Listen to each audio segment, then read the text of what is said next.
Welcome to Conscious Intuitive Living, your international resource for living consciously, intuitively, abundantly, and harmoniously. This is your host, Nathan Crane. Each episode, we focus on bringing you trusted information from master teachers from around the world. And in this episode, we have a very special person joining us via Skype to discuss a transformational event needed at one of the most important times of our lives. So stay tuned.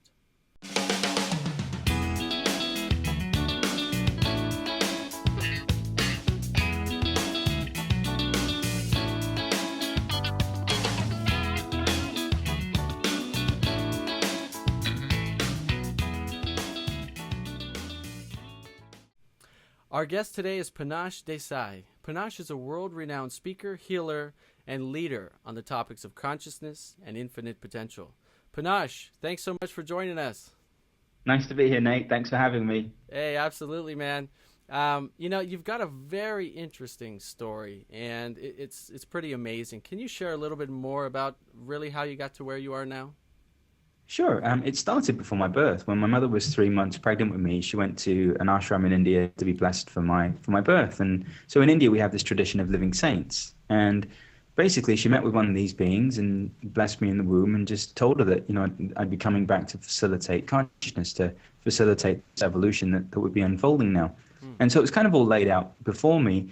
Of course, I didn't know any of this. So growing up, I just thought it was very strange. I'd touch people, they'd have all kinds of experiences, start crying. And all of a sudden, all their anger would come out. They'd start shaking all their fear out. Things would start happening to people that were just unexplainable. And as a child, I just thought I was weird and strange. And can somebody please turn this off, right? There was no context for it. And even though I was born into a spiritual family, I found that it was even outside of the box, even that, because they'd experienced it, but no one had experienced it from me, or there wasn't that paradigm wasn't in place. Because, of course, the Indian cultural conditioning is that, it's a guru, they wear orange, they live in an ashram, they're vegetarian, they're celibate. You're not getting it from a 6-year-old, right? So that's what's going on. So all of a sudden, all these things are happening around me that I couldn't explain. And while all this is going on, I just wanted to watch like the A-Team, or Airwolf or whatever was on TV and just live some kind of a normal existence. And so this vibrational transformation was unfolding from then. As I got older and navigated life, more and more people began to recognize me and just say, "We've been waiting for you. Thank you for incarnating," which just made it even stranger because it was, because it was almost like people knew something about me that it's like everyone knows something about you that you have yet to realize about yourself, right? Mm-hmm. It's like this running joke, right? And so no matter who I'd go and see, rabbis, monks, gurus, doesn't matter, ministers, preachers, they'd all say the same thing. "We've been waiting for you. Wow. Thank you for being born. And you have our blessing." And so that's my childhood growing up. And needless to say, the not fitting in when I got to high school it reached kind of a crescendo because I didn't fit into any clique. I kind of loved everybody. And, high school isn't that way. It's a bit of a jungle, really, Mm-hmm. And lucky we survived high school. And so here I am loving everybody, not violent, couldn't really, fight, didn't want to fight, basically just a waste of time. I just dated all the nice-looking girls, and that was high school. And so all of a sudden, I had a lot of bullying in school, stuff like that, because I was this kind of lone being in this ocean of cliques, mm-hmm. And so that led to and life's experiences and growing up in London, being Indian, finding my identity, finding my sense of self. I mean, I went through it all, thank God, and relationships and heartbreak, the whole thing. And that's why I say I'm so thankful that I was born in London and not in an ashram somewhere, because I wouldn't have had the experiences that I needed to have to really relate to people. And so my journey's been an interesting one. For me, the pain and suffering that most people experience as a result of like the absence of connection, I had it the other way around. I had this amazing connection, but for some reason, everyone in my reality couldn't quite be there with me. Mm-hmm. There was so much fear, and they'd bought into that separation so much that they couldn't meet me in that place. And so that led to loneliness, isolation. And so then it culminated in an experience I had where I directly experienced the divine, or this infinite field of potential that we're all a part of. And it shifted everything, because for me then, everything that I'm sharing came from experience and direct experience. And that's my whole life. It's been from that place. That's how I can look at a room full of 5,000 people and tell them that they're divine and God loves them.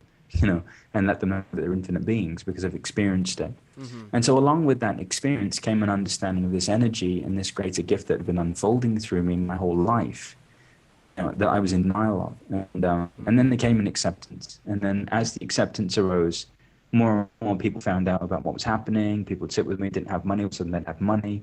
That their health wasn't great, all of a sudden their health issue would be gone. Relationships would arise. So all these different things would start unfolding in their lives. And it got to a point where it just couldn't remain hidden anymore. So that's my journey. It's been interesting. Yeah, it's a pretty amazing journey. Yeah, that's the short version. Yeah, so I know you just had baby twin daughters. I did, yeah. And I'm sure that was just an amazing experience. Yeah. I had a daughter myself about 2 years ago, and I can tell you it was really a transformational experience. And that brings up a question for me, and I'm sure maybe a lot of people listening to this might have. Because you went through school and you went through the experiences and you had all of that. And so did I. I went through school and I had a little bit of a different take on it. I got in trouble a lot in school. I didn't conform to what they wanted. I always felt like the systems were keeping us oppressed and keeping us from being truly free, and so that got me into a lot of trouble. And the teachers don't like it when kids say, well, no, what you're teaching is wrong. They just want to kick you out of school. But a lot of these traumatic experiences that I had, for sure, they helped shape the life that I've created now. But the question I have is, like, someone like us, who have children, and millions of people around the world who have brought children into this world consciously. Because I'm very reluctant to put my daughter into a public school knowing the education that's happening and knowing so many of the traumatic experiences, especially in a place like Southern California. You know what I mean? And the other option is a private school or homeschool or your own type of self-education. Where do you come from? So there's two different versions of that answer for me. There's pre-children and then post-children. For me, the moment they were born, something profoundly shifted inside of me. For me, prior to the girls, everything was just unfolding perfectly. That state of oneness was there. And I always say to people that there was no motivation for me because it was just everything was unfolding in just the way that it needed to. And I could see that, and I could see that greater unfolding. Now, something profoundly shifts when all of a sudden you have two girls that come into your life. In that moment, there was an internal commitment that I made. And basically, for their 21st birthday, I'd like to give them a planet where people fully recognize that they're loved. And that love and acceptance arises from within them. And so, the schooling system, and not just the schooling system, but every system. So you have to give them enough of an insight to navigate that system, but you have to let them know that they have their own individual expression. Because I think what happens is if we take people too far outside of the system, then at that point, the relatability for them down the road is really hard.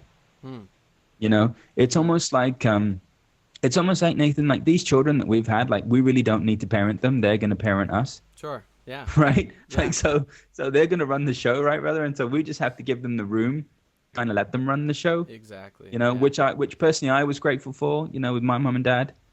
Because even though, I was doing the music and the drug, sex and rock and roll and the whole thing running around for 3 years, they let me go through that because they recognized that was a part of my development and I needed to go through that.